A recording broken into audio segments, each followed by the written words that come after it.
नमस्कार, आप देख रहे हैं तहकीकात न्यूज़ 24/7 और मैं आपका दोस्त और होस्ट अम्बुज झा। जैसा कि कल हम एक पंचायत में गए थे, डड़िया बेलवाड़ा। बहुत सारी समस्या थी वहाँ पे। एक वार्ड मेंबर भी मिले हैं जिन्होंने ये नल जल कहाँ लगाना है, कहाँ नहीं लगाना है, शायद इतनी नॉलेज उनको नहीं है।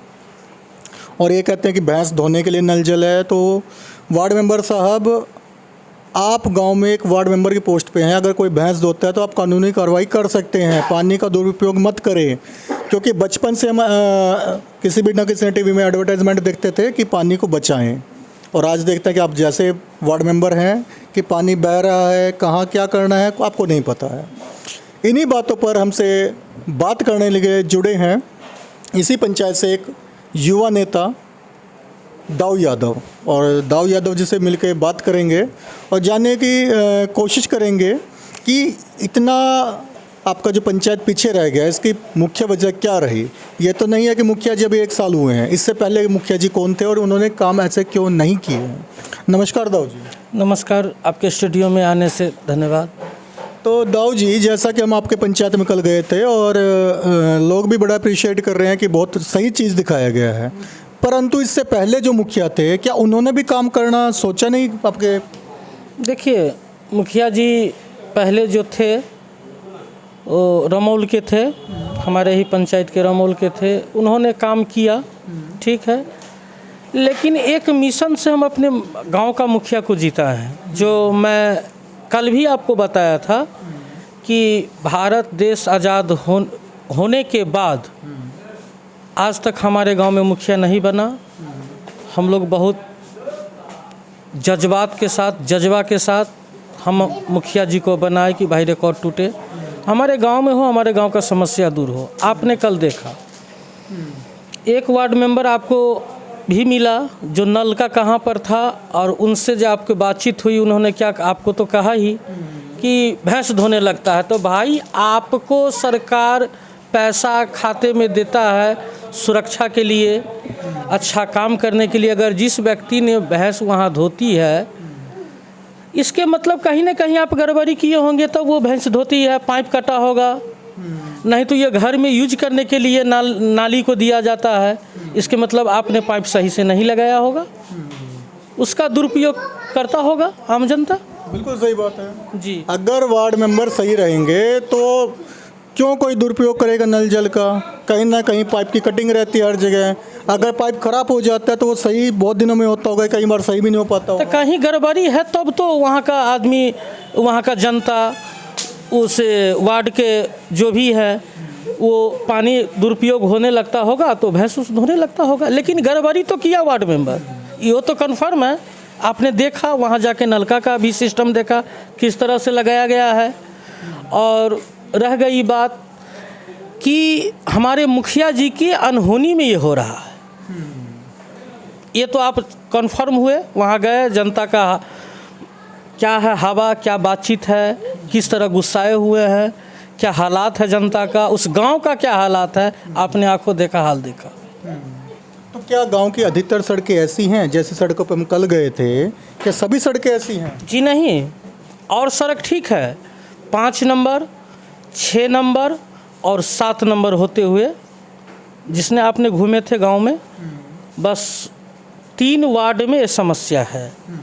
और मुखिया जी से रिक्वेस्ट भी बार बार किया जाता है, लेकिन वो किसी को सुनता ही नहीं है। कुछ आवाज़ ही वहाँ से आपके पंचायत से उठ रही थी कि वार्ड मेंबर जो भी हैं, इंदिरा आवास कहिए या प्रधानमंत्री आवास योजना कहिए, इसमें 20 से 25 या 30 हज़ार घूस लेते हैं। इसमें कितनी सच्चाई है? मैं उसका नाम भी उल्लेख करूँगा, अभी वर्तमान में मैं नहीं कर रहा हूँ, लेकिन मौका मिलेगा आपको स्टूडियो में आने के लिए, जब आप बुलाइएगा तो मैं इस चीज़ का उल्लेखनीय करूँगा, वो वार्ड नंबर का नाम सहित मैं करूँगा उल्लेखनीय। सच्चाई है कि 25-30 हज़ार रुपये लिया जा रहा है? जी सच्चाई है, उनको समय दे दिया गया कि वो जनता का पैसा रिटर्न कर दे, नहीं तो मैं आपके स्टूडियो में आकर उसका खुलासा करूँगा, उस पर FIR करूँगा, मैं छोड़ूंगा नहीं।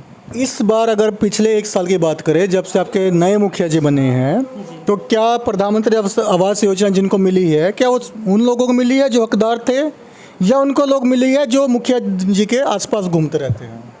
देखिए अनुज बाबू, हम जहाँ तक जानकारी हमको मिली है, आपको बता देना चाहता हूँ कि ये मुखिया जी और उनका जो दलाल लोग हैं, जो हम लोग भाषा में बोलते हैं दलाल, वो लोग क्या किए हुए हैं, लिस्ट निकाल के ले आए हुए हैं इंदिरा आवास का, ठीक है।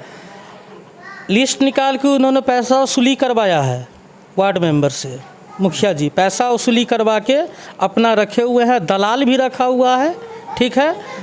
जब हल्ला ये चीज़ हुई तो हमने जिस आदमी से पैसा लिया गया है, मैं उन लोगों का नाम उल्लेखनीय करूँगा, उन लोगों का आपको स्टूडियो में लाऊंगा और खुलासा करवाऊंगा। मैंने समय दे दिया कि भाई इसका पैसा दे दो, वो आवाज़ सहायक जानेंगे किस तरह से देना है, इसलिए कि गवर्नमेंट दे रहा है, बिहार राज्य सरकार दे रही है, तुम लेने वाले कौन होते हो?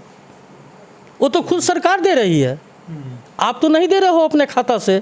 हम जो ये लड़ाई लड़ रहे हैं, आपने घोटाला किया, आपने सड़क वाला मनरेगा में घोटाला किया, आप ट्रैक्टर से मिट्टी गिरवाए, आप ट्रैक्टर में अनिवार्य है मनरेगा में मिट्टी, मनरेगा में तो मजदूरों के लिए रखा गया है, तभी उसका नाम मनरेगा, जो कि ट्रैक्टर मालिक ने लिखित रूप में दिया गया, लिख के दिया है कि हमारी गाड़ी चली, वो भी रात में, दिन में नहीं, चुपके से जेसीबी से वो घास का सरिया के उसके बाद में उसका मास्टर रोल तैयार करके निकासी पैसा कर लिया। मतलब सरकार की जो गाइडलाइन दी जाती है कि मनरेगा मजदूरों के लिए है, कि गांव में गरीब लोग रहते हैं, अब त्यौहार आने वाले हैं, गरीब लोग कहीं मेहनत करेंगे तो सरकार उनको पैसा देती है, तो उस पैसे को भी क्या ये ट्रैक्टर चलाते हैं उस पैसे के लिए? जी नहीं अनुज बाबू, मैं ये जानकारी जब खुलासा हुआ, वहाँ के जनता ने कहा कि भैया ये रात में गाड़ी चलाई गई है, हम लोग रात में भी पंचायत के काम चल रहे हैं, जी। मनरेगा में ट्रैक्टर चला के काम किए जाते हैं, रात में किया गया।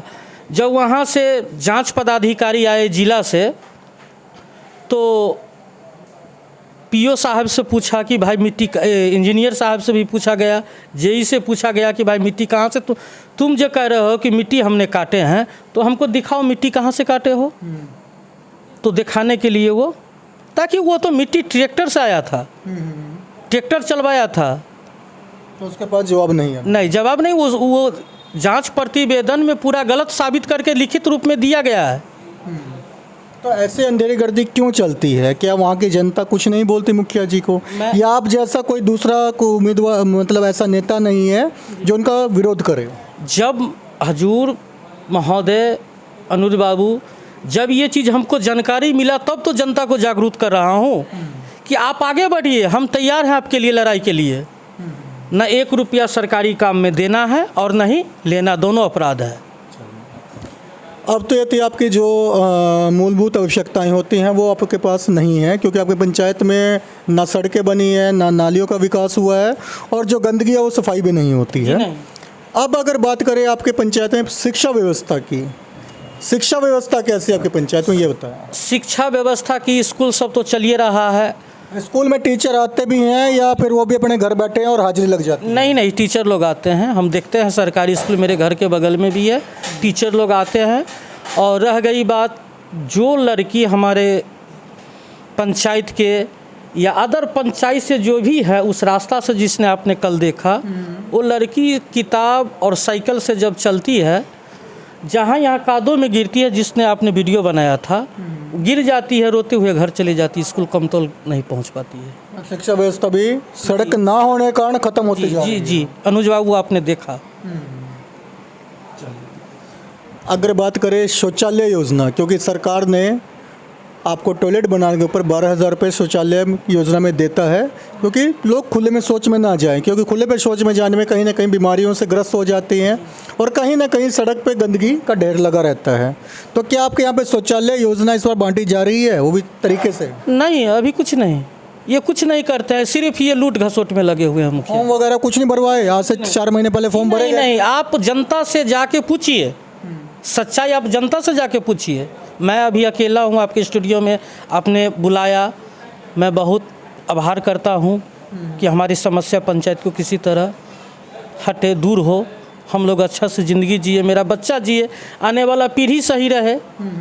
लेकिन एक बात मैं कह देता हूँ अनुज बाबू, कि मैं जब तक अपने पंचायत का और अपने गांव का समस्या को हल नहीं करूंगा, मैं दम लेने वाले लड़का नहीं हूँ। मैं लड़ाई लड़ूंगा। अब अगर बात करें कि आपके यहाँ भी दिवाली छठ में कोई ज़्यादा दिन रहे नहीं है, मुखिया जी तो सफाई करवाने रही हैं, रोड पे जो गंदगी है वो तो दूर होने रहा है, तो ये गंदगी दूर कैसे होगा ये भी बताएं। गंदगी मैंने समाज में बैठ के विचार विमर्श किया हूँ, और आपसी में जो खर्च होगा हम लोग 2-3-4 लेबर रखेंगे और जो चंदा होगा वो करके हम लोग सफाई और अपने हाथ भी करेंगे।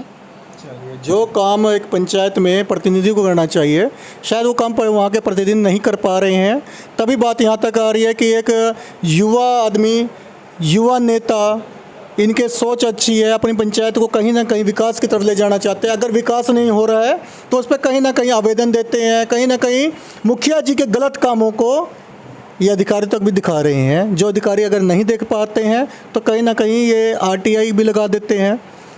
तो सर आने वाले जो आपके जो 2 त्यौहार हैं, दिवाली और छठ जी, तो इस पे हमारे चैनल के माध्यम से अपने पंचायत वासियों को क्या संदेश देना चाहोगे? बहुत आभार प्रकट करता हूँ मैं जिस पंचायत में हूँ, और मैं पूरे देश को, अपने पंचायत को, अपने राज्य को छठ और दीपावली के हार्दिक हार्दिक बधाई दे रहा हूँ। बहुत बहुत धन्यवाद सर।